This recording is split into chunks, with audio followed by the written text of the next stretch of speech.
the New York Knicks. I'm back. Back in New York.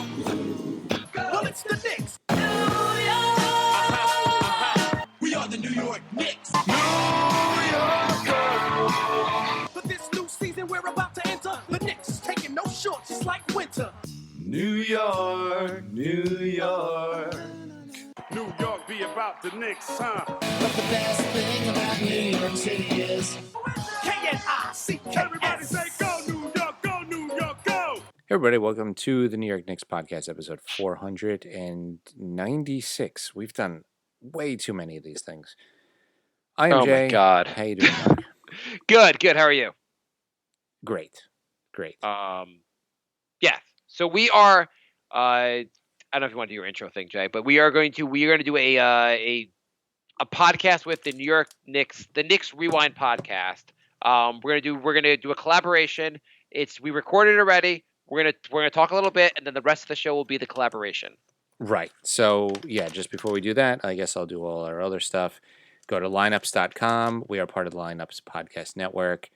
BigHeadsMedia.com. Big Heads Media Network is another network we're part of. We're also part of Dash Radio. And if you go to the New York Knicks Podcast.com/ticket club and use NYKP, you can get $20 off an annual membership. And all right, let's get to your topics. Right. And also, you can find us at coronavirus.newyorknickspodcast.com. A lot of helpful information in there. You should be on that a lot. Mm-hmm. Okay. So Facebook questions or emails? It's up to you. Emails. Okay. So David writes, I have a theoretical trade request for this offseason. Lauri Markkanen has had an injury-plagued year and is known not to be a Jim Boylan guy. Would you consider trading this year's draft pick, knowing it is a well-documented weak draft, straight up from Markkanen? I like the idea of getting Markkanen. I'd be fine trading like the Dallas pick, but I think we need a point guard so badly that I wouldn't do it because I think point guard's the position of need. Markkanen, was he a power forward? Yeah, or a small forward, either one. Oh, small forward. He's a good player. Even I think he's better than this season than he's playing this season. But I would not do. I would not do the trade. What about you, Jay? I would do Dallas, not Knicks pick. Yeah, Dallas pick. I'm all in. That's fine. I would do the Dallas pick. Throw in a second round pick. I'll throw in a little more. He's worth it, but not the need we need. Not what we really need right now. He writes, if not, would you consider trading Kevin Knox in our 2021 first-round pick from Dallas for Markkanen? That I would do. Yes, in a heartbeat. I don't think Knox will ever be as good. Will be as good as Markkanen. Markkanen's, I would do that in a heartbeat. All right, thank you, Dave. We have a couple other emails. nyknickspodcast@gmail.com is our email if you want to email us. Josh writes, has your grade for Barrett gone up in the last week? Thought you were a bit rough on him in your initial grades. Also thoughts on Frank's work lately. He's had a couple good games, Barrett, and they, in theory, but then he hit the last two games have not been quite as good. But what did we give him, the grades? I thought we gave him a B or B+. Yeah, I mean, I'll bring it up to a B+. I'm not going to change grades based on 1 week, but I do like that he's looked better. Yeah, I mean, that's the biggest takeaway. He has looked better lately. Hopefully he can keep it up. And as far as Frank, he's looked more aggressive, which I really like, so I'm happy about that as well. But the aggressiveness is not consistent. It's not, but, I want to see, whatever he's done the last couple of days, I want to see going forward. Yeah, he's still got to get a lot better even on defense, really, to be the guy everyone wants him to be. Yeah. Jonathan writes, for real, do you see a future where the Knicks are playoff contenders? I don't see it at least for the upcoming 3 to 4 years. Our young core is just RJ, who's good but not great, and Mitch, who is a great rim protector but doesn't have an offensive game. All that I've read about this upcoming draft is not good, so we probably just end up with another role player, not a star. This sucks. The Knicks probably will have a top 10 pick the next 3 or 4 years. It's the way I see it. If any of those players end up being really good, that's our ticket out. Yeah, I mean, the Knicks are really far away from contending or even making the playoffs right now. It could change fast, though, if you draft I think the thing is, first of all, everyone's calling it a weak class. What people are predicting and what actually ends up happening can be vastly different. If we get a guy who ends up being, guys fall in this draft, Shea Shea Gildress ends up being a very good player. He fell in the draft because people did not think as highly of him coming in. That is true. I mean, basketball is a sport where one guy can change a franchise, so you never know. It's just right now it's not looking good. You end up drafting a guy who ends up being real. Like Donovan Mitchell. No one thought not no one, but like the teams did not think as highly of him as actually he turned out to be. He turned out to be one of the best players in that draft. So if you nail a pick, that can make a huge difference. If the guy the Knicks take next year ends up being like Donovan Mitchell level of talent, then this team looks so much better. Yeah. All right. So last email is Jorge writes, guys, would you trade a Dallas pick for anyone, hoping for a Ben Simmons or an Ingram? Wait. We could trade the Dallas pick to get Ben Simmons? Side note, it's becoming really hard to stay a Knicks fan. KP was just named Western Conference Player of the Week, and Smith Jr. played like 15 minutes. Worst trade ever. We got to do something with those Dallas picks. Would you trade would you trade this year's Knicks first round pick and two of the Dallas picks to get KP back? I mean, it's so sad that like Dallas wouldn't even consider reversing the trade. Not even. I think if you told them you're going to give the Knicks first round draft pick and the two Dallas picks, Dallas might still say no. Yeah. Yeah, they would net an extra pick and they'd still be like, absolutely not. He's been looking a lot better lately. Yeah. The Knicks are not getting Ingram or Simmons for the Dallas pick. I would do that, but their respective teams would not. Well, Ingram's a restricted free agent. The Knicks should go, Ingram, here's your max offer just to make the Pelicans match that. But because any chance the Pelicans aren't going to match it, I would love to get Ingram, but if they're going to match, and Simmons, I don't know what the Knicks could trade to get Simmons from Philly.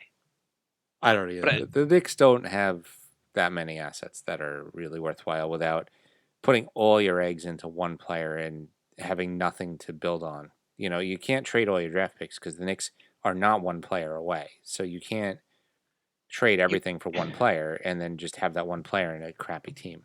I mean, the Knicks have to face it. They have to do the hard work of building a team. Yeah. Fine. And it's also like the Knicks there's a first round pick. There's also guys that end up in the second round that end up being good. There's undrafted guys that end up being good. Then there's guys who are just have bounced around a little bit who end up being good. The Knicks got to find all those players. Yeah, they have to be better than everyone else at finding those players. They have to be what Toronto's doing, finding those players, because that's the only path. Yeah. Nick writes, how long after Spike Lee news broke did Leon Rose start planning his exit strategy? I mean, it's like, hey, welcome to the Knicks. Oh, we just embarrassed our most famous fan. Cool. I mean, and I know people are like, hey, Spike Lee, hey, he's a fan, I'm a fan, why does he get special treatment? And they're like, hey, he's kind of being kind of a jerk about it. And then they take his side of it and they go, hey, he's been going through that engine for so long, why the Knicks change it on him? I hate this team. Tristan writes, do you know if there is any word as to why the hell the Knicks would look to sign Chris Paul? With that, treating Spike Lee badly and escorting out a group of fans chanting "sell the team," the Knicks really are imploding. Why do we keep holding out hope that they will be a watchable team one day? I mean, the Chris Paul, they're thinking he's going to mentor the young guys. He's still a very good NBA player. The problem is he makes $40 million a year, and this isn't. If this was the last year of his contract, I'd be like, absolutely go for it. But it's not. Yeah, and even forgetting that, it's not like OKC is going to go just match the money. You can have him. Right now, OKC can literally end up a home court advantage for the first round of the playoffs. They're not going to trade their starting point guard for, what might be a fourth team in a very deep West. Right. They basically will say, well, you have to give us real assets, like your number one pick to get him. That's not worth it. And if we see value in Chris Paul mentoring our young guys, maybe OKC sees that same value. Right. Exactly. Tristan writes, considering that Dolan will probably have control of this team even after he dies by passing it on to his family, etc., do you think all the same media and staff policies will still apply after he kicks the bucket? No, I think everything changes immediately. Yeah, I would agree. I don't think he has any kids, so I don't know who's going to take over the team. Whoever takes over, let's just say a family member takes over the team, chances of them being as big an asshole, basically, are just it's the chances It's are slow. low. Yeah. Jan writes, could you do us a favor and not talk about Spike Lee? Sorry. Honestly, Oops. who makes that big of a deal about being asked to use a different door? Instead, you could talk about, and I've heard generally that part of it is like he's still mad about like how they treated Oakley, and the Knicks are mad about him taking Oakley's side. Again, I hate this team. Mhm. Honestly, who makes a big deal about asking to use a different door? Instead, you could talk about how stupid the Knicks are to rail on their most vocal and visible fan in a press release. Oh, a question. Do you think that Leon Rose has anything to do with that press release? No. I mean, No, I probably think that not. was completely, oh God, it's happening again. Quick, do something. But of course, wrong decision of what to do. Okay, so let's. I have a quick topic I want to cover with you, and then we're going to go into the collaboration with the Knicks Rewind podcast. But let me ask you. So, Did you watch the All Star game? No. Okay, so I did not watch the All Star game. I was actually away, and I generally find the All Star games to be terrible. Mhm. I don't know if you agree, but Yeah. I generally find them to be almost unwatchable. Mhm. Right? Yeah. I watched So- everything else, including the celebrity game, but I did not watch the All-Star game. So a friend of mine said that he watched the game and he was saying how actually it was actually the best All Star game he's ever seen. That's what I've heard too. And said basically they changed some of the rules that every quarter they started over. The big innovation was at the end of the game they just said basically in honor of Kobe, basically we're going to take the score, basically the score as is, add 24 points to the team that has the highest score, and that point total, you have to get to that point total to win the game. Mhm. There's no the game does not end till I forget the number whatever the number was, but basically It was 24 points added to whoever was winning at the end of the third quarter. Yeah, so let's just say for the sake whatever it was, let's say it was 100 points. Everyone has to play till they get to 100 points, and he said basically the players 124. What did you say? 124. 124. Players were actually playing really hard. It eliminated the whole fouling crap because now you're not trying to play prevent the other team from scoring. You're just trying to get to that number. Yeah. Because that ends the game. And he said it was actually an awesome All-Star game. Mhm. So with that in mind, I have a couple innovations I want to ask you about. Okay. So would it be more fun to have the NBA instead of having fourth quarters, just who's up at the end of the fourth quarter, but doing that for a game, saying the first team to 100 wins or first team to 120 wins? Would that be more fun than what we watch now? Probably, yeah. That would be, I think, pretty awesome. The fouling at the end of the game kind of sucks. And it'd be kind of cool just to maybe some team wins in the third quarter. Just get to that point total and that's it. Or at the beginning of the fourth, you just average what the average scoring was for the first three quarters, and you say, okay, now you got to get that.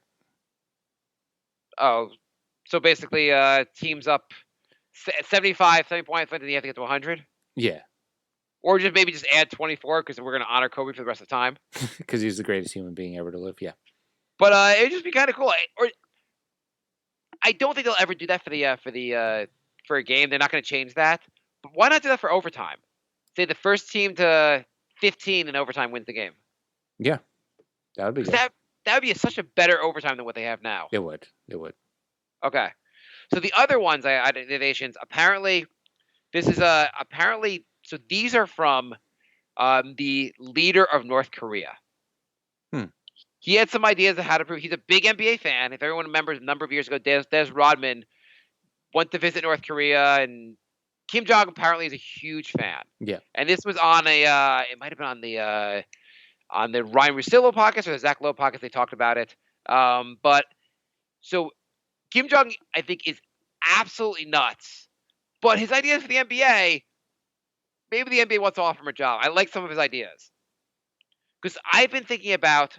And this was actually, I heard talked about a little bit on Bill Simmons' podcast.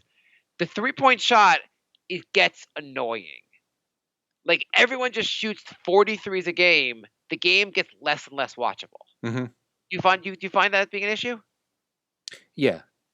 I used to love threes because it was almost like an event.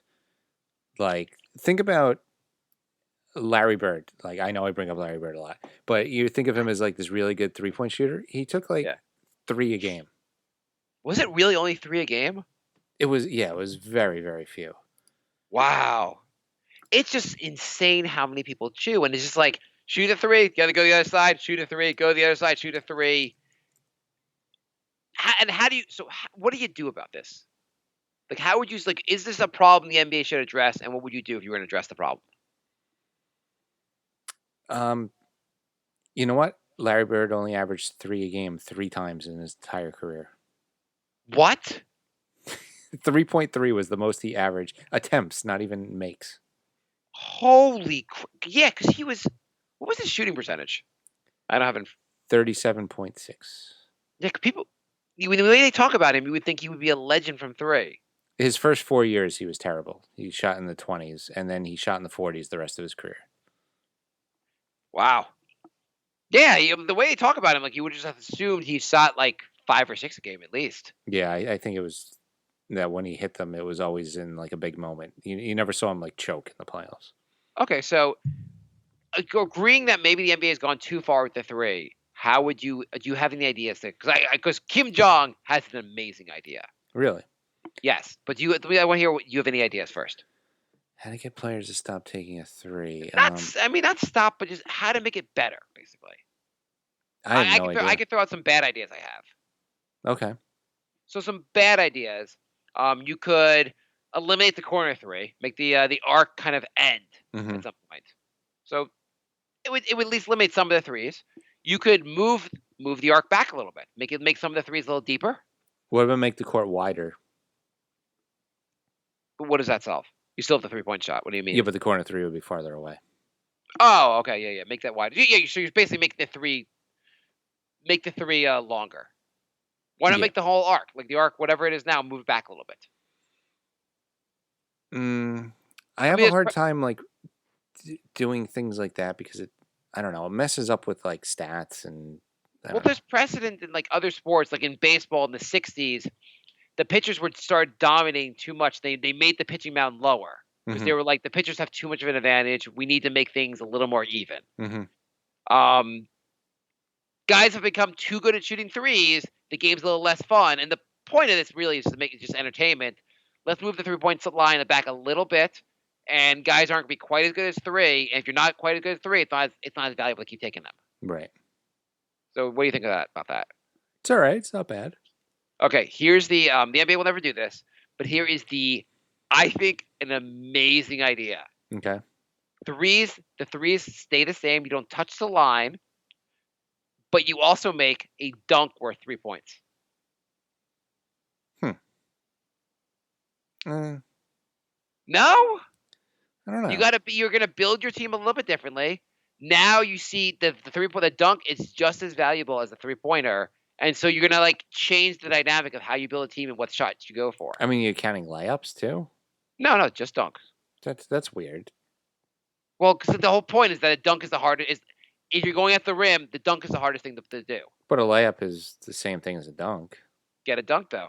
You know why layup's not a dunk? I'll tell you how I know it's not. Every time Knox goes for a layup, he gets blocked or it doesn't go in. If he goddamn just dunked the ball, it would go in. So I know they're actually different, Jay. Okay. Well, that you would have a different game. Then the inside men are like the inside game would be just as valuable as the outside game. Right. But then you're still then just also having you have to guard the rim differently. But right now it's just threes and dunks, so you're still just having threes and dunks. Right, but now you don't have you're like I gotta just have shoot. I just find the game less entertaining because it's just guys just shooting it from long, the ball bounces. I just want some other dynamic to the game. Yeah. I mean, you're right. Like I understand the idea. You're right. Like it's still going for the high percentage shots. You're not going to make a 3-pointer a long 2, but at the same time, it would just be a little more entertaining, basically, to have like something else that's like very valuable you can go for. Yeah. But I don't think they'll ever do that one. I do think maybe they would have the guts to move the 3-point line back like 2 feet, and that might make the NBA better. Yeah, they might. Okay, here are the other 2 ideas he had, and then we'll go to the Knicks Rewind podcast. This one, the other 2 are just weird. So that one that I really thought was brilliant. The other 2 are just weird ideas. Okay. If you swish a 3, it's worth 4. It's weird. Yeah. Okay. And the last one's just in the last 3 minutes of game, all baskets are worth 8. 8? Yes. I think that's a little too extreme. It's a little too extreme, but it would be kind of crazy. I would love these rules just to have in the All-Star game, maybe. I don't know, in like or put them in the West, put them in the G League for the year. You'd have like a 40-point comeback. How awesome would that be? The last eight. Don't worry, I know we're down by 30, but there's the last 3 minutes. Okay, do you want to go to the Knicks Rewind podcast? Sure. So yeah, enjoy the rest of the show as the Knicks Rewind podcast team up, and we had a good conversation. So enjoy. Welcome back, everybody, to the Knicks Rewind podcast, and we have Marc and Jay once again joining the show. Yes, and welcome to the New York Knicks podcast also. If you notice any issue with the audio, Skype, which we're recording over, has the coronavirus. As soon as Skype gets, as soon as we can fix, it's infecting everything. I don't know what to tell you guys. Yes. How's it going? That's great, man. It's all good. We're good. How about you guys? Yeah, can't complain. The pandemic is going around, making everyone feel like Knicks fans feel normally. Yeah, exactly. Just angry and weirded out all the time. Angry and just going like, what's going to happen next? Yeah, exactly. Always on the edge of your seat. So, big news from last night. Mm-hmm. Kenny Atkinson was fired. Before we go into the Knick portion of this, why did the Nets do this? It's interesting because obviously it's pretty clear that it was likely a Kyrie Irving, Kevin Durant pushing him out kind of deal. That's the assumption. You have to assume, like, why else? Like, they're having a quote-unquote disappointing season, but the 2 guys they signed last year aren't playing.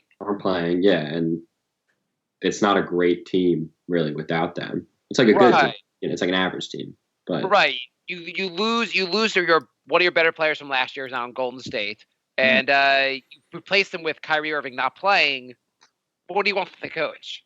Yeah, I was shocked like everyone else with the news. And I don't know. I think he really came in and built the, quote, winning culture with, D'Angelo Russell last year. And he had an amazing season with them. But I guess Kyrie and Katie there was a report that all the guys, like all 13 guys, was kind of like a cumulative decision.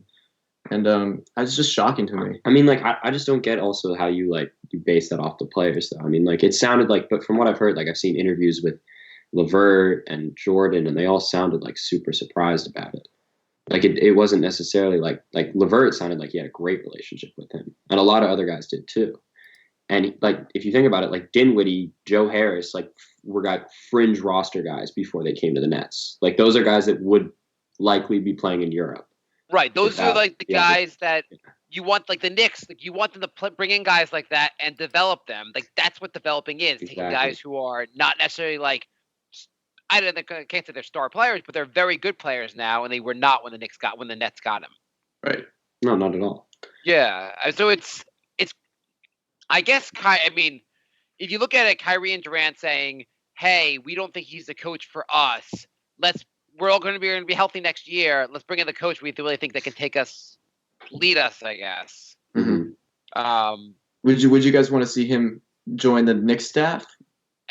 I'm upset that he's not been hired already. Yeah, I agree. Everything that he's done with development on that team, like that's exactly what we need in this franchise. He is a perfect coach. He's from Long Island, like already been an assistant. Like it makes too much sense. But when you say on the staff, I'm giving him the coaching job. Like I agree. I totally agree.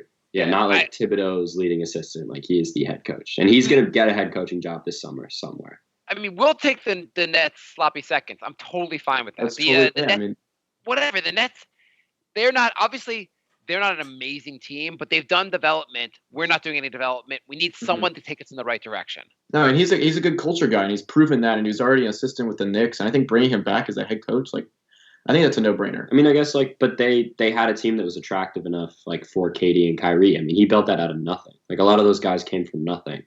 You get guys like LeVert, Dinwiddie, who were low first-round picks, Harris, that's the culture we want to build. And Jared Allen. It's enough for Katie and Kyrie to want to go there.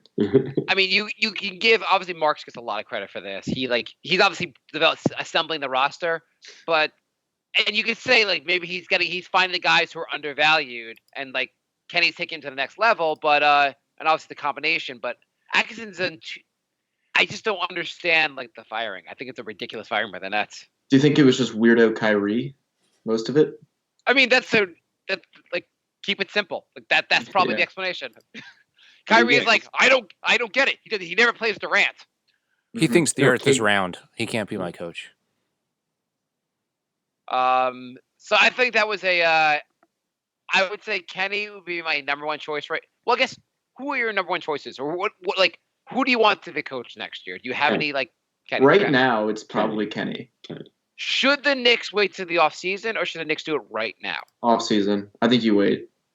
I would say that's too much. I think because what Miller has done, I think you actually have to give him a lot of credit too. He came into like the most dysfunctional franchise. Like we were a mess and everything, and he's really kept us like he's won us some games and he's been good. I think it's pretty foul to fire him right now after what he was brought into, and I just think keeping him until the offseason is the right. Yeah, move. and it's also we can fire him and bring in Kenny like the first week of the playoffs. You know, like it's just like you've got to wait like a month.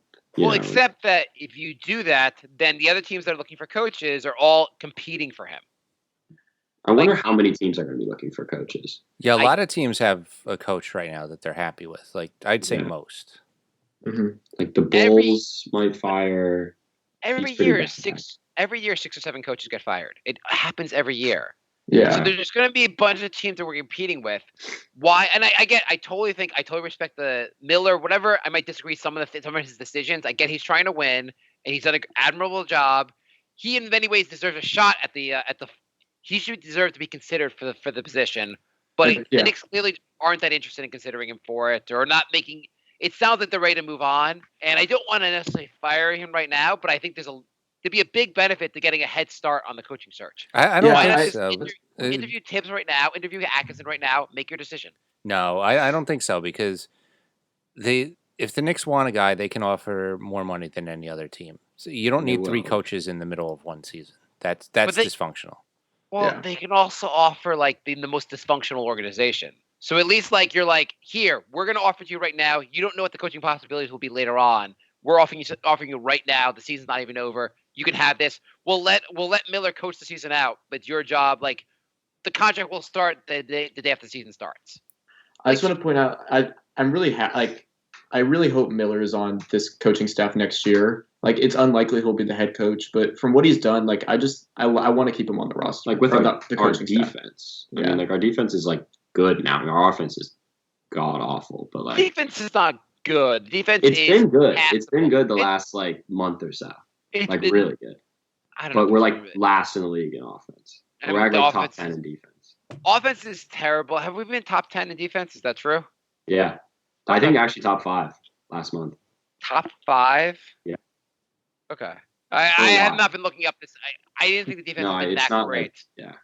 Okay. But it's definitely been noticeably, without looking at the numbers, the Knicks are playing better defense. And definitely a lot better under Miller. I think I saw the Knicks were like 20th or 21st in the league in defense still. I guess like that's not from Fizdale is an improvement, or anything other than Fizdale is an improvement. Yes, yeah. Terrible still. Like, and now we're not like the bottom of the league. Like I think like we have a better record than the Nets do since we hired Miller, or around the same thing. So I mean it's progress. Like we're not a good team. We haven't been a good team since we hired him, but we've been respectable, which is good. I saw on Twitter people mentioning. I thought it was a good point. The Knicks got so much crap when they fired Fizdale, who was a horrible coach. I'm dying to hear Greg Popovich and all the other coaches go, how can the Nets fire Atkinson? Yeah, that's a good point. I saw that all over Twitter too. A lot of Knicks Twitter was like really hoping that gonna hear some pushback from the Nets, but it's just the Knicks media bias, man. We live with this stuff. Yeah. We're running jokes, so like it's just fun to make fun of us or just give a shit. Anything Knicks do, well, there's a dysfunctional organization, and usually that's correct. So. We haven't spoken to you guys since the Leon Rose hiring. Do you guys like it? So far, I've heard the rumors be Tibbs for head coach, and they're targeting Melo, and I don't like any of that. Chris Paul, there were some rumors. And Chris Paul, yeah, and I don't like any of that. Well, So here's the thing. I'm already nervous. If you could hire a team president right now, why can't you hire a new coach? All right, let's if move we on hire from a new hiring coach, a coach. like Jay said, it would be the third coach this season. I think that's too much. Well, you could say like you're going to start after the season. We're going to let Miller, like you're the coach, but you're going to coach after Miller's done the rest of the season. You don't start till the season's over. That's basically implied so far for Miller. Like he knows his job is not safe, and he knows he's going to be gone. I mean, because Steve Stute. Yeah, it's fine for him to talk to coaches, but don't make it public and don't announce it. That's just asking for more ridicule. Yeah.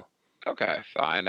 Leon Rose, I don't necessarily maybe Leon Rose. He's obviously very successful in what he does. It's just what he does is not be team president or GM of a team.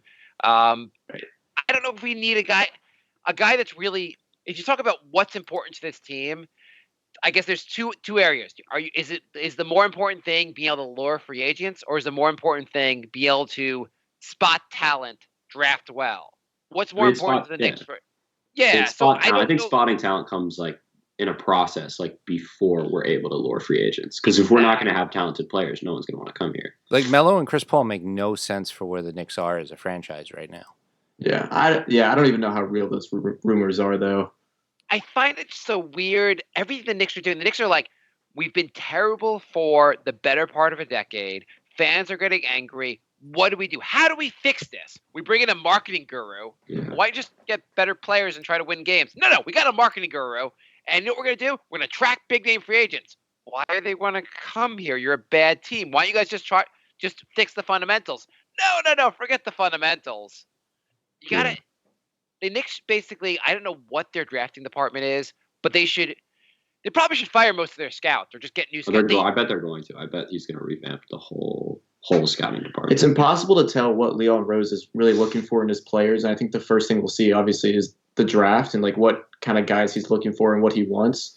So I think it's really hard to judge him so like this early on. I mean, he just was named the official president about a week ago, right? So it's just hard to tell. I think we have to be a little patient with him. It's, these rumors, they always happen with the Knicks, but you can never, you got the guys like, Isola and them just throwing things out there. And, how real really are they? Like Chris Paul. I feel like the Paul thing might be like a theory of mine is that they leaked the Paul thing to take some attention off of Spike.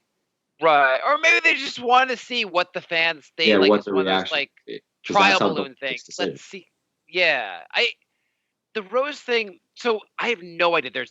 There are other obviously like big time agents who became team GMs who have been very successful, and we don't know like just because he's a big time agent with big time players. You're an agent. You go for big time players. He could have a different strategy when it comes to building a team. We just have no idea what his strategy is. He could be like, hey, how you build a team is drafting the right players, getting draft picks, finding guys like the non-drafted free agents or guys that are failed elsewhere who we can develop. Maybe that's his strategy. Who the hell knows? No, and also like the thing about an agent is like they've seen like a lot of successful, like he's been around like a ton of teams. And like seeing how they function and how they do business, and like he has insight into what works and what doesn't, which not a lot of other people can say. Well, I think that's the question: is he going to use that knowledge, or is he just going to try and benefit his guys who are with CAA? I don't. The thing is, what's the point of doing that? Like you just benefit your guys, quote unquote.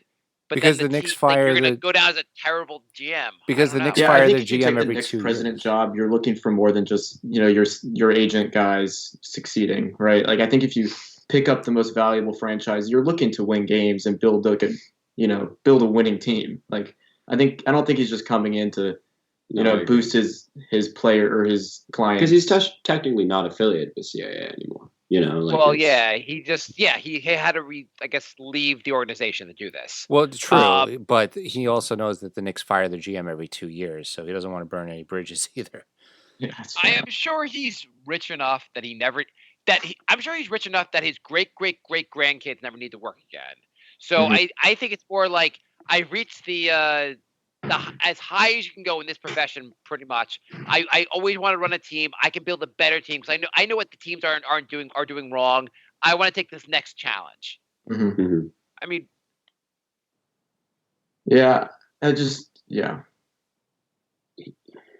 It's just, but it's like there were better guys out there. I thought we could have hired with like proven track records and who would you have hired? I mean, I don't know. Just I mean, like they're. I mean, I can't tell you, but like I thought we were going to make a run at Ujiri, but I guess but like Hinkie? hiring a guy like 3 days after you fired, it might have been like 2 days after we fired Mills. Well, I have to assume that he was talking to Leon Rose for a while. This is something that probably was not in the works for 2 days. Yeah, It's just a matter of we only found out about it. I would say the more I've thought about it, like the Knicks, the rumor was the Knicks would have to give up like maybe 2 first-round draft picks to get Masai. And I think the guys Masai would have just signed as non-drafted free agents would probably be better than anyone the Knicks would have drafted anyway. So let's just do it. That's what I was thinking. I would have traded the 2 first-round picks for Masai, the 2 Dallas picks. I would not have traded the first 2 Dallas picks. I think that's too much. Why? I mean, who have we drafted You with our wouldn't have top 10 traded- picks? Kevin on, you Knox? Frank Ntilikina? So is that a comedy? Yeah. You wouldn't have traded the Dallas picks for this? I would. I understand not wanting to give up the Knicks picks, which are high picks. The Dallas picks are both like late first round picks for Masai. I wouldn't. You would not. No. I wouldn't do that either. I would gladly do that. You know, the thing is, I have to figure out there has to be a way out of this swamp the Knicks live in, or just like we need a guy that really knows what he's doing. Right now, what I'm picturing is the only way out is if somehow we happen to basically land. We accidentally draft a LeBron. We accidentally draft like some great player who transcends this complete incompetence of an organization, and that's how we get good. I have no idea how else we get good. Yeah. I mean, we were a spot away from Ja and 2 away from Zion. I mean, it's just like our luck, like the last like 10 years. I mean, we were going to draft Steph Curry. Like, right. I mean, the luck in the draft is really only thing. What I see really is we got Rose. The Knicks are doing all the Knicksian things that they think that it helps the Knicks will help the Knicks win, which guarantees we have a decade of top 10 picks ahead of us. And some of them have to be good, right? Mm-hmm. Yeah, we have to get 1 or 2. Yeah. Yeah. At some point, the Knicks will be like, we're gonna take this guy for all the wrong reasons and have him turn out to be really good because we just somehow we screwed it up and got the right guy. Yeah. But also, like, the best 2 guys we drafted with our lottery picks in the last, like, 10, 12 years have probably been Gallinari and Porzingis, and we traded each of them before we could have signed them to a second contract. David Lee, too. David Lee, yeah. We Like, don't those sign are- anyone. What's the last guy we signed our rookie extension to? It's Ward. Charlie Ward. Charlie Ward. Well, right. no, David Lee got a 1-year extension. Charlie Ward's the last one to get a second contract. Right. Okay. Right, okay. Jeez, that's damn. Yeah, that's pretty bad. Let's go back to some coaching stuff real quick.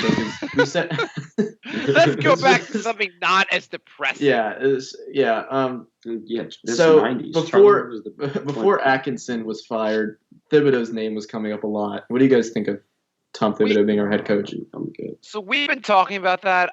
Jay, I know it's not a well, Jay. You can speak for yourself and say you're not a fan of him. But I'm not a fan I of wouldn't him. have minded. You're not. Yeah, I'm with you. You know what? He is a very experienced coach. You can't always judge a coach completely by their past jobs. He's going to past coaching experience. He's going to learn and grow. He did a good job in Chicago. Minnesota was a mess. He's a defensive first coach. We need that in New York.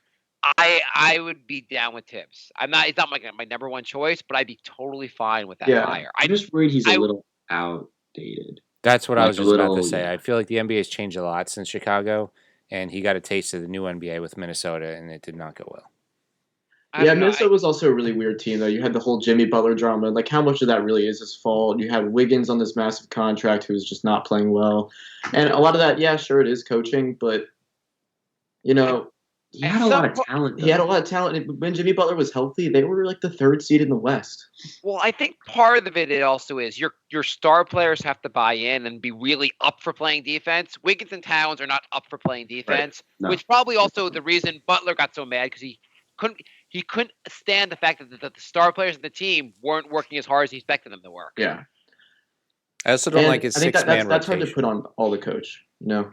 Right. At some point, like, if you hire Tibbs, he's coming to a team that really just lacks talent. A team that, like, there's no real star players to be like, I'm better than this. Everyone should really buy in because the team is trash and the players have not proven themselves.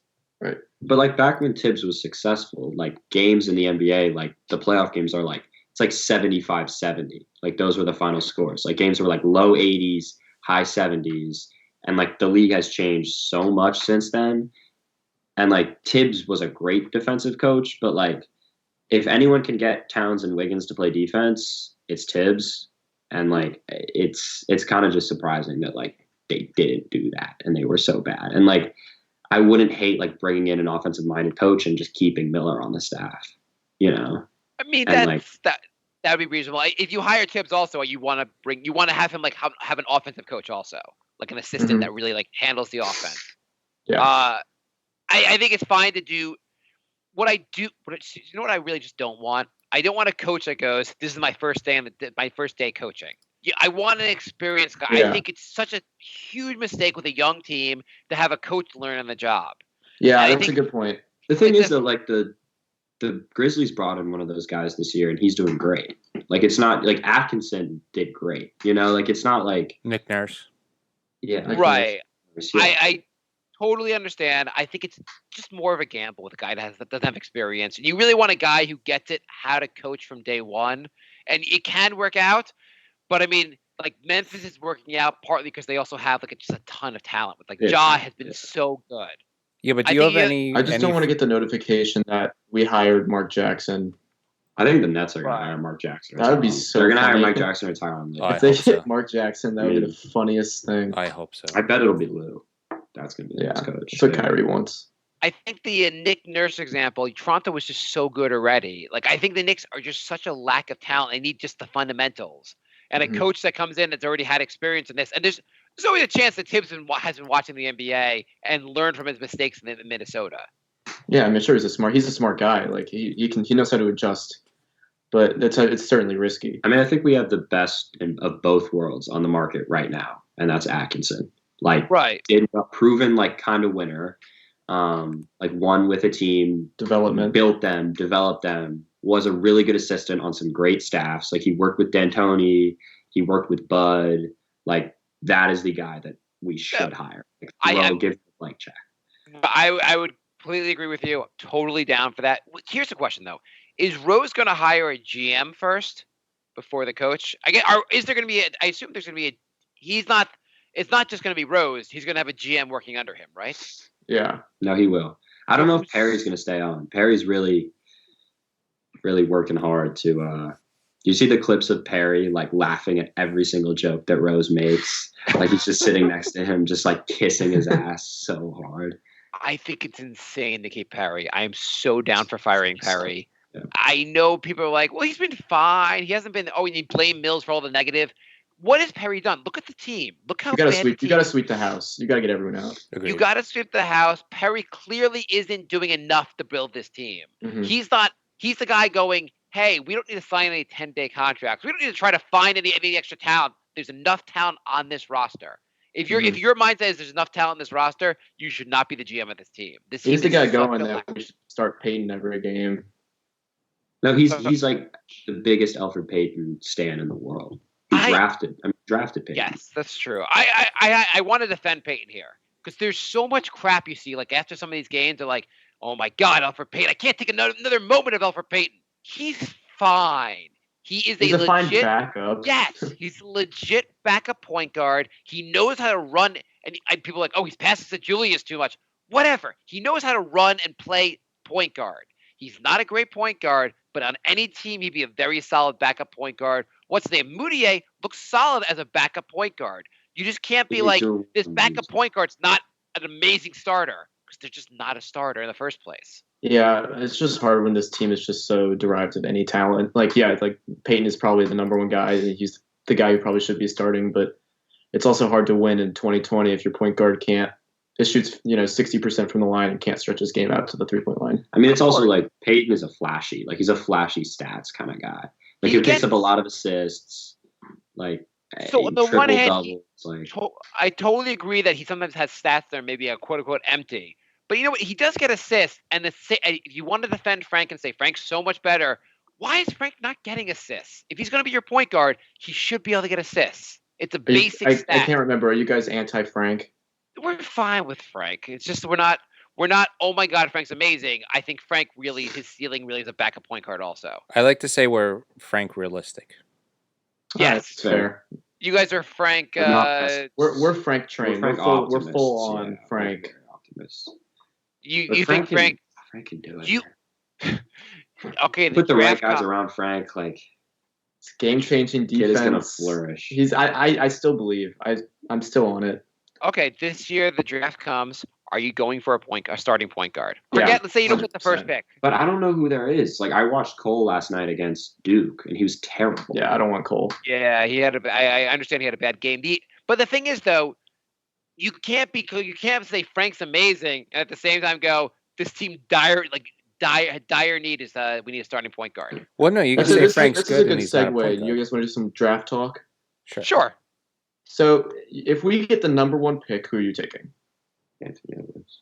Yeah, Anthony Edwards. Anthony Edwards. That's the one. That's the one. I thought he's the consensus number 1. Yeah, I agree. Not He'd be Ball. the guy I'd go, we don't need a starting point. We don't have to go with a starting point guard. This guy's supposed to be really good. Let's just take the best player. Yeah, I mean, Totally you play him.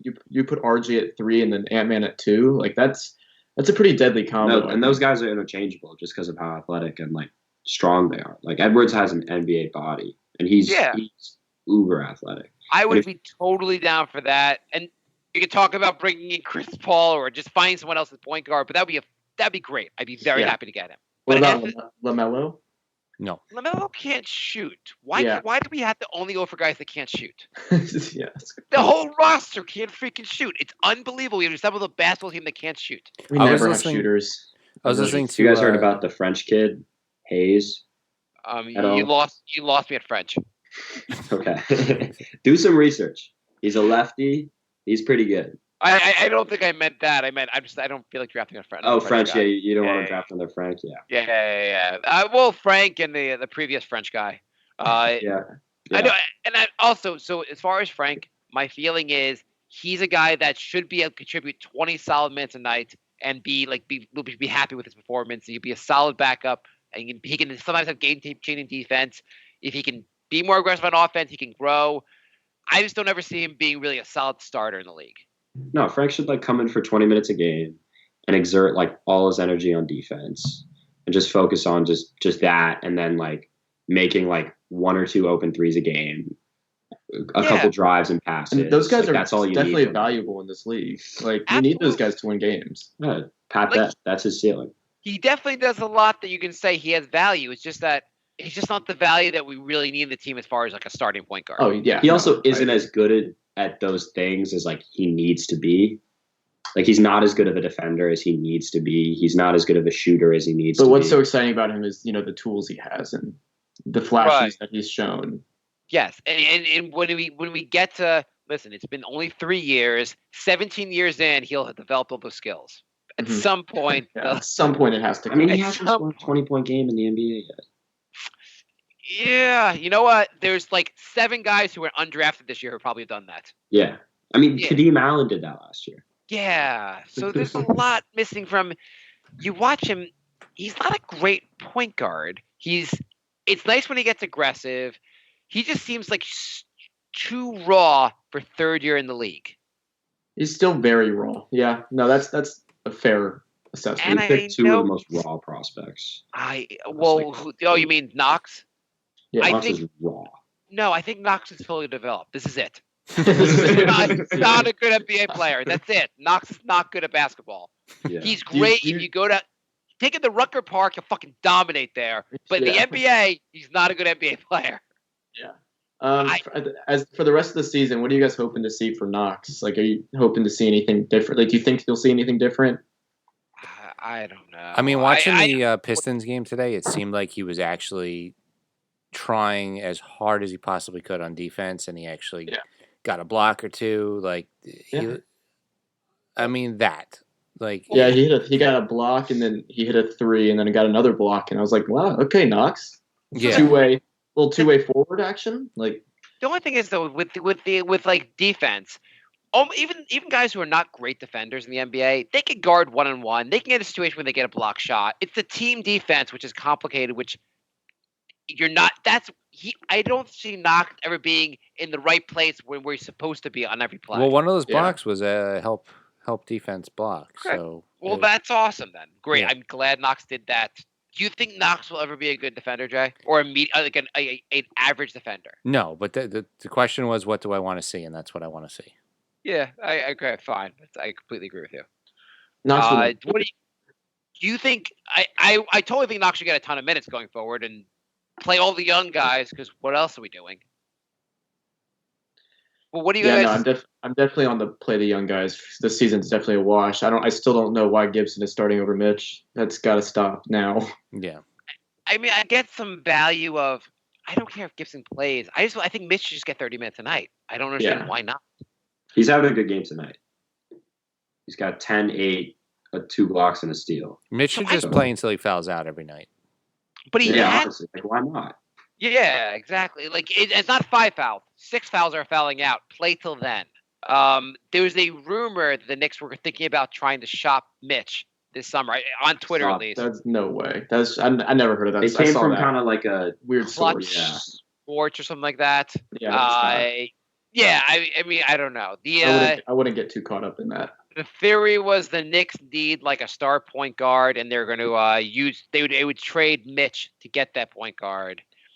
Yeah, I might stop watching the Knicks if we do that. I don't think also there's no the thing is Mitch and his position does not have enough value to really get a star point guard right now either, unless he's being included in the Chris Paul trade. Throw up. What do you guys think of the Chris Paul idea? I think we might make some phone calls. I don't think it'll happen. He's having a good year, but what is he, 35 now and has a massive contract? But he's never slowed up. That's the one thing. Like he's been productive. He's been better this year than he was last year. Like, he's a great player. It's all true, but he also makes right. $40 million a year. Is the right move right now bringing in a 35-year-old guy on a $40 million contract? Just on the face of it, this just sounds like a really bad idea. I would not do it, but I guess the argument for it is if you need a point guard, you bring in Chris Paul. If we're not getting any other of these free agents, you can take on that contract, play him around all the young guys. He'll obviously help, our guys develop and maybe win some games. Maybe if we have Chris Paul and, we get Anthony Edwards or something and RJ develops and Knox becomes a decent wing, that's maybe a cusp playoff team. Like good player. Chris Paul is an all-star still. He is an all-star this year. Why is OKC doing this trade? In the sense of they are a very exactly. But to get rid of his deal, I'd say if they get a first, they do it. If they got like one of the maps first, they definitely do it. If we can give them like Portis's contract, like Ellington, Bullock, like just fillers and a pick, they do it because they don't need CP3 because they have so many future assets. They wanted to trade all that. They want to trade CP3. They want to trade They wanted to trade Gallinari. But do they want to do that anymore though? Yeah, I think they did until they were like the 4th best team in the West. I think they're comfortable handing the keys to Shea. Yeah, and just why even do that? Matchup. Yeah, they know they're not going to knock any of the Lakers or the Clippers off, and give it a couple more years. Chris Paul's not a productive point guard in the league anymore. You want to have an asset for him because at this point in time, that team is not going to knock off the top guys in the West. They have a very good record. You have to think right now, they probably are going to say, before they even do anything, obviously they're going to wait till the season's over, but they're probably going to let's just see how this team rolls in the playoffs. Maybe we're better than, maybe we can make the second round or maybe further. Who the hell knows? Someone gets injured, maybe we make a run. Yeah, if you're a 50-win team, I don't think you throw away your starting point guard. I just don't see a 50-win team. And I think if you do it, the Dallas pick is not – I don't think the Dallas pick has that much value. I think if you're doing it, you want the Knicks number 1 pick. The Thunder could finish with – possibly the Dallas – yeah, I think you need I saw some Knicks fans being on Twitter being oh, I'll do it basically if they give us a first round pick to take the contract. People are fucking insane. The only way they're doing it is they get a massive deal, a massive value for Chris Paul, which is not going to set the Knicks timeline back. Mm-hmm. Or I guess the Knicks don't even are on a timeline. It's going to make the team even worse than it already is. Well, when our young guys will theoretically, hopefully get good, his contract will be over and he'll be 37, 38. It just doesn't make sense. Yeah. If the Clippers are if the OKC is giving the contract away, just here, take it. Sure. Okay, I can understand that. If we're just going to swap salaries, whatever, I can make the argument. But to give up any assets to get him, Yeah, just doesn't that would be make absurd. sense. And that's what it has to be, basically. So do you want the do you Go do you ahead, guys want the sorry. Knicks to keep winning games, or do you want the No. Knicks to start? I know Sounds they're beating Detroit tonight, and it's fine. And I understand why Miller would want to win games because he's going to be judged on that when to get his next job. But I don't know. Do you want them winning games? I'll be getting nervous about lottery soon. Like this is the time where Tankathon starts ramping up. I would be more nervous in previous years, but because of the new lottery odds and everything, as long as we're in the top 4, we all have the same odds at the number 1 pick. Right. We're gonna go back to 6th or 5th or 6th after tonight. If You we could- win. And we're gonna Yeah, do and that. you could fall further also. So the Knicks could fall to 9th or 10th. Can fall which- 9th or 10th easily. Which I don't think we will, but we're about 4 games up on Washington. They're 9. We're 3 games up on Charlotte, and then we're a game and a half up on Chicago, who's 7th. Oh, well, I also meant in the actual draft lottery, Yeah, if teams no, jump yeah. you could fall back, which is unlikely, but the Knicks just always have bad luck anyway. And there's so Yeah, but if we can get into the top 3, then our odds go up. yeah, The same as the first overall. yeah, exactly. I'd rather lose game. I mean, the years they drafted Knox and Frank, if they just had a top 5, the 5th pick in both those years, they could easily have had the 5th pick. The team would be a lot better. I'm not worried about the lottery yet because a lot can change, but I will soon be starting to ramp up the Tankathon checks and hoping that we're going to lose some games and be in that top 3 with the best odds for the number 1 pick. I want Anthony Edwards really So- badly. He's a Jordan fan. I'm a big Chances are we're Jordan not fan. going. It'd be great. Chances are decent chance we may not get the number 1 pick. What Mhm. point guards do you like? I mean, do you like LaMelo? What do you? I like what do you think? LaMelo. I think he's probably my second pick, honestly. Any concerns about yeah. his inability to shoot the ball? 100%, but his passing is game changing. He's a great athlete. Great And- is a stretch. He's a good athlete. And what we've seen, he's got an unorthodox shot, but like his brother Lonzo's shooting well this year. Right, but would you have if you knew what Lonzo was going to be, would you have wanted to take Lonzo with that pick? No, Lonzo would have been the 6th or 7th pick in that draft. There are 5 guys I would have taken over Lonzo. I think Yeah. LaMelo's best prospect was a better prospect right now than LaMelo. Interesting. Okay, that's really the question. Because and obviously they're brothers, so they don't have to be the exact same player. But if he's a similar player to Lonzo, I don't know if that's really the guy that's going to be our starting point guard going forward.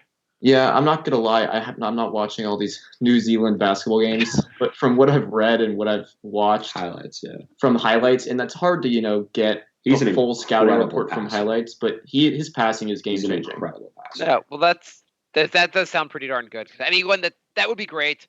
I also, as far as who to really take in the draft, outside of the number 1 pick, I'd like to see how the guys do in the tournament because I feel like that's also it's always hard to test them to figure out the guys in the college season anyway.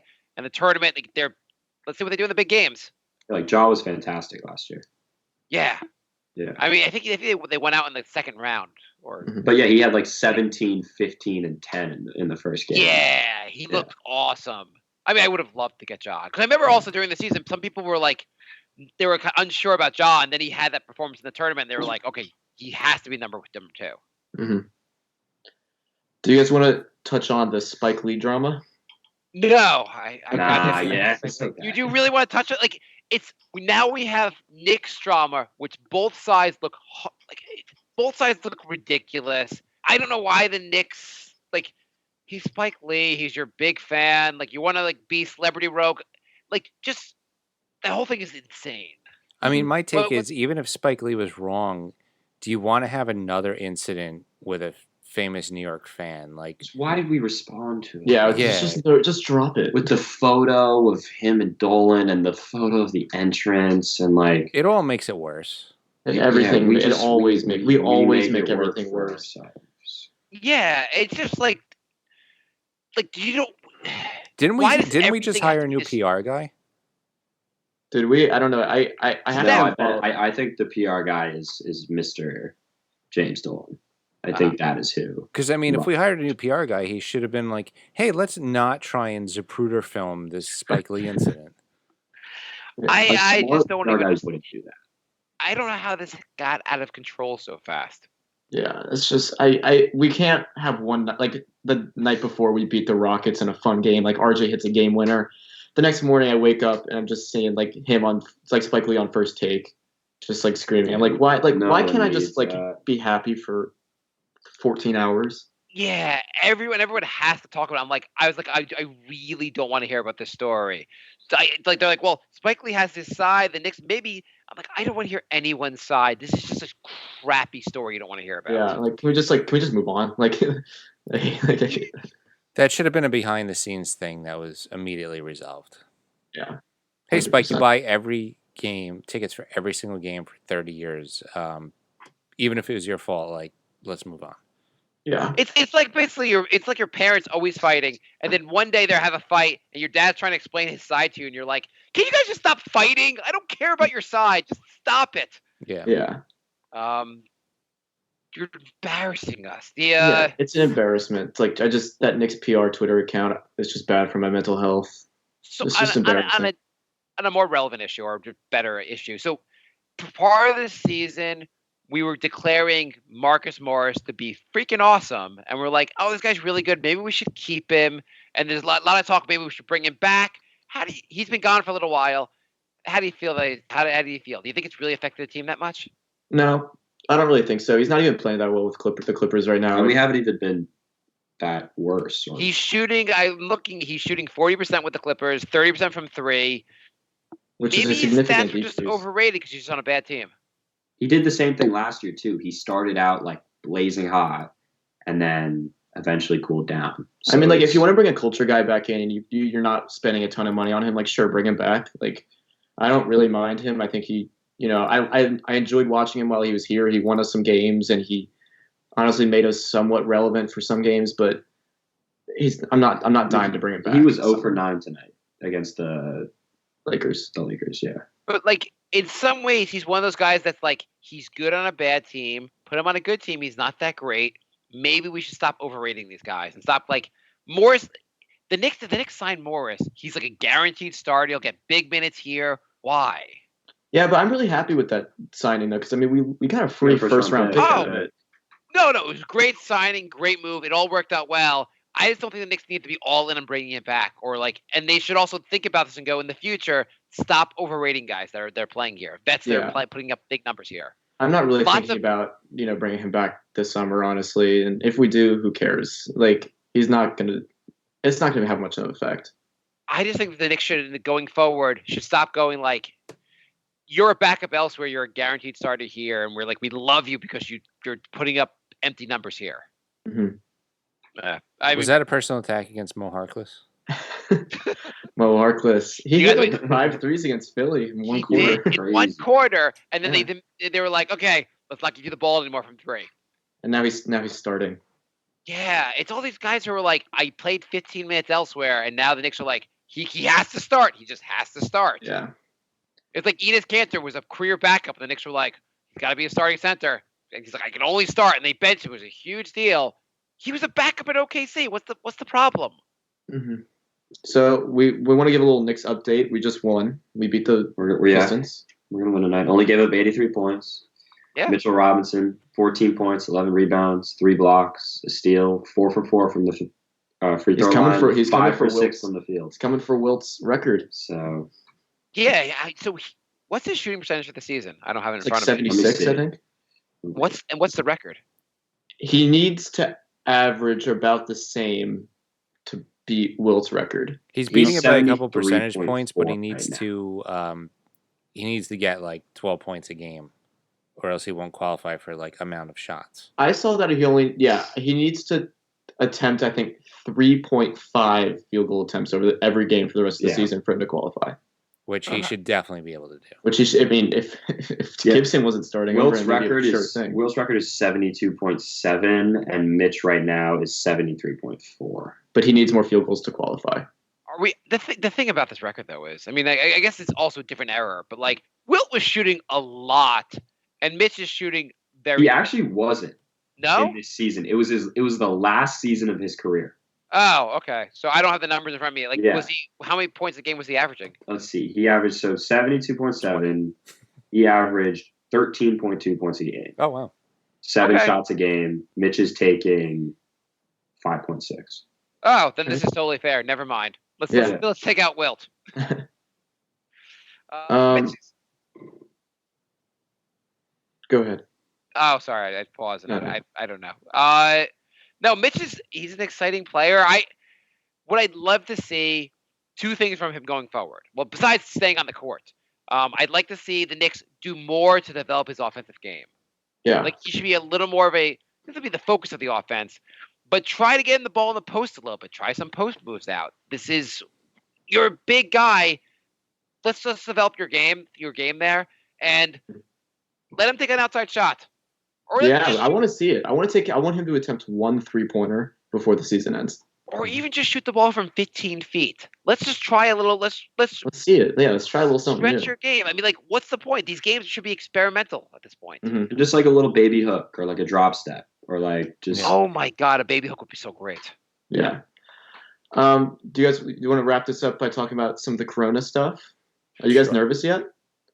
Yeah. So even podcasts about the Knicks, we're going to talk about the fact that we're Yeah, going I to die. don't. The Knicks, we suck. Well, I mean, Mark, you started with 4 jokes about the coronavirus, so don't pretend. I did. That is true. We'll start and end about Corona. Are we nervous? Do you think people attendance is going to go down? I mean, it already has kind of gone down. It should go down. They were talking Hey. about potentially having games without an audience. I mean, I'm going to the NCAA tournament in Carolina. Are you, though? So yeah, that might be interesting to see if I actually get to go. Yeah. You How got weird would the NCAA tournament be without spectators? Bad.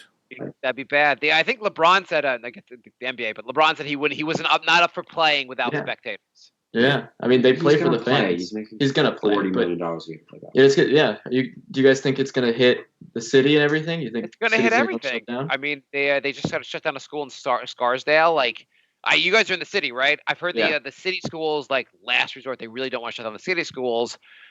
But you get a case or two, and then like they're going to start shutting schools down. Yeah, there are emails going around because we're both in high school. There's emails going around talking about there's a real possibility you're gonna have to do some remote learning, quote unquote remote learning. So we'll see how that. So let me ask you: you guys are high school. Where are you on a 1 to 10 scale for like how concerned you are right now? I'm not that concerned. I'm like a because 3. Yeah. I just don't want it's just not fun to have like your whole just society just kind of get like thrown off.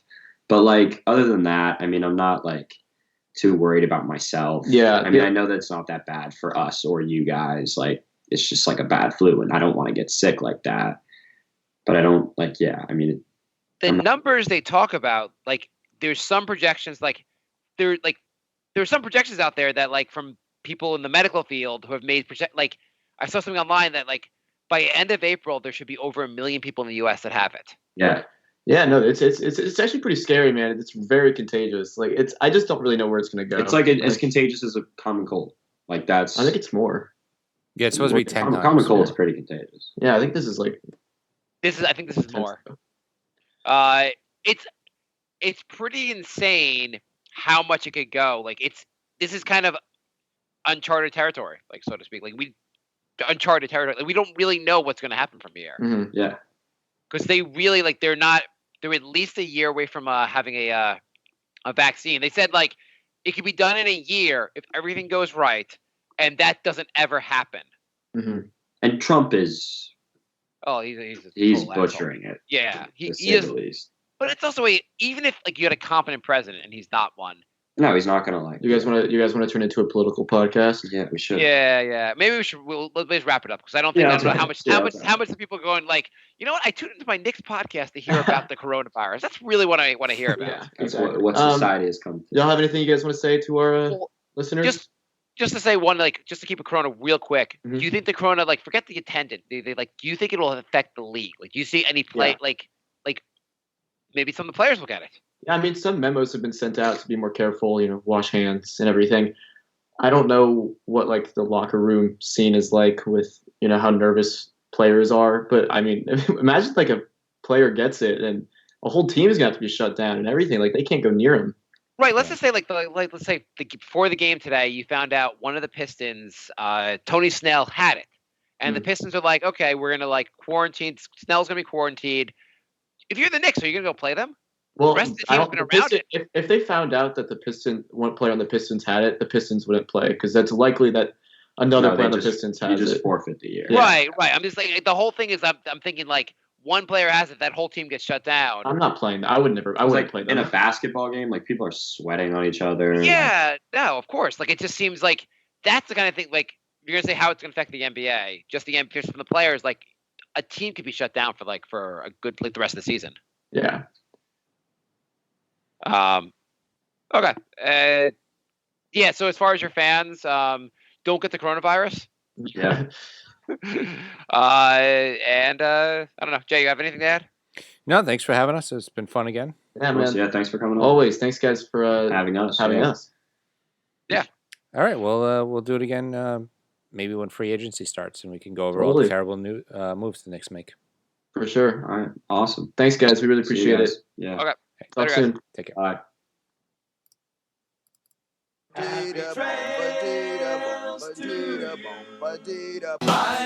My love. Goodbye, everybody. It's all over. Everybody, it's time to go. This is the end. Say goodbye. Go away. I'm gonna leave you. It's the end. Goodbye. Goodbye. Just leave me alone.